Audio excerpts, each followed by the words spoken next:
Hi, I'm Wayne, and this is story number 183 of my 365-day writing challenge. And as you can see by the title, it says, Should I end this series? Why would I ask a question like that? Let's start with the beginning. On January 1st of this year, I put up my first post because it was a rejection, actually. I wrote a writing sample for a writing gig, and it wasn't something that they were looking for.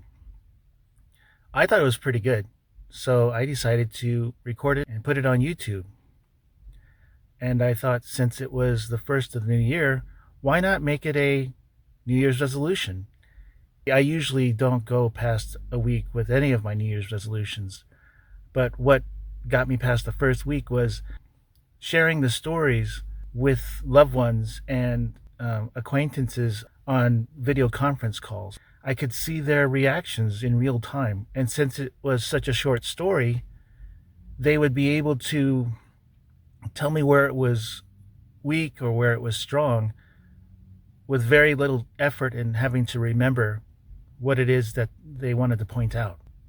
At around day 30, I was starting to burn out, and my wife asked me, why don't I write some of these stories for myself? You see, I write all these stories with a 5-word prompt from you guys and from loved ones and from acquaintances, and I always consider those stories that I write as gifts to the prompt writers or the prompt givers. And when she said I should try writing some for myself, it was foreign to me because it would be like me giving myself a gift, which is something I don't really do. So writing some of these stories for myself got me past that 30-day burnout phase. I started burning out again later on, and I decided, here's how I got past that one. I got past that writing phase or writing burnout by lengthening the stories, because you don't know how difficult it is to take a good story and try and reduce it down to 150 words. It was taking like half of my writing time just doing that, paring it down to 150 words. I started writing stories that were 350 to 370 words, and that got me past my next burnout phase. I went through some challenges while writing these stories, and it wasn't the writing itself, it was the everything else, actually. One of them was the deadline of getting a story out before the 11:59 p.m. deadline. And I will say that there were at least 3 stories that came out after that deadline, but I had written the story well before the deadline.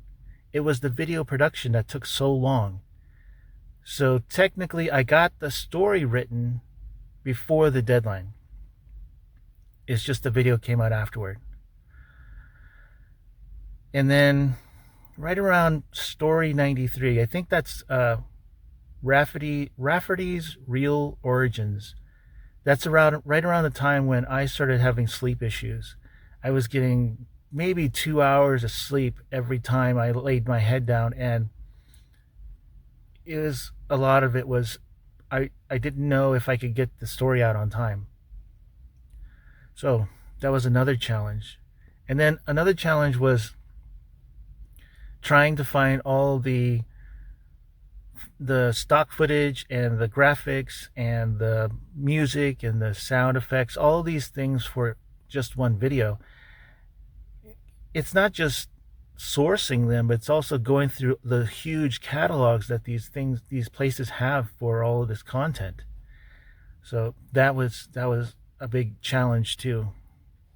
And here's how I alleviated that challenge. I got past that by taking out all those things. I took out the stock footage and those sounds and things like that because I wanted it to just be the story.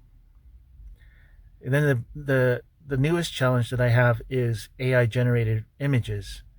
and AI generated and AI voice changing. So I don't have I have all these characters in my head, but I can't sound like them. So I use a AI voice changer to change my voice to sound like these other characters. And then the AI images, there are people in my life that have, they don't have a good opinion of AI generated content. So I struggled with, should I use that at all?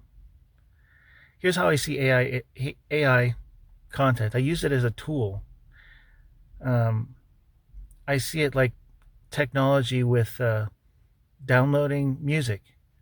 In the past, it used to be abhorrent. It used to be like this really bad thing if you were to download music online. But today, that's how the record industry works. You download your content online.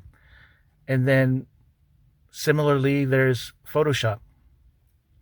People were just at arms about having things that are made with digital software like Photoshop.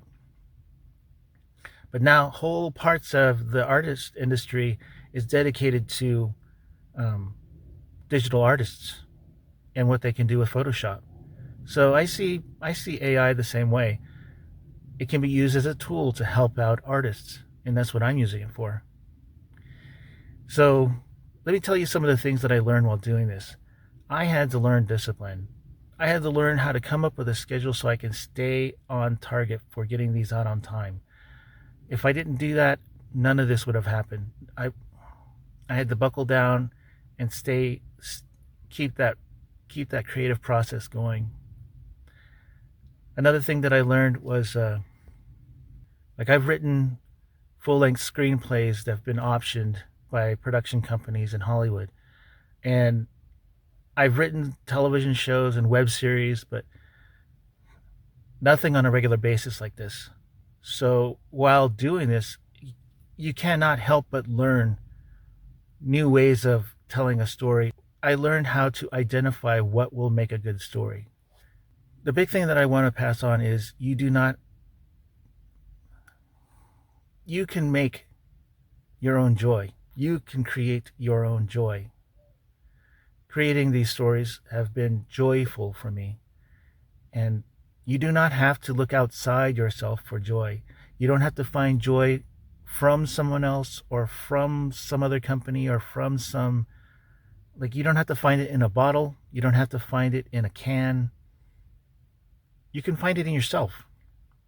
It's something that I wish I had learned earlier. But by telling this to you and hopefully other people that are younger, they will learn it earlier. If the internet really is forever, then I'm proud of these stories that I put out, because I chose to put out nothing but positive stories with a positive message. There's so much negative content out there that I didn't want to contribute to that in any way. I didn't want future generations to be exposed to that, at least not from me. So why am I asking the question, should I end the series? I need to transition these skills into finding a job. If you remember, that's what was happening on January 1st. I got rejected from a job. The next thing was, I don't want to burn out. I don't want to lose my love of writing. And also, since this is the middle of the year, I figured this would be a good time to at least ask the question. So I'll leave the question to you. Should I end this series? Leave a comment with a 5-word prompt. You might inspire a future story burst.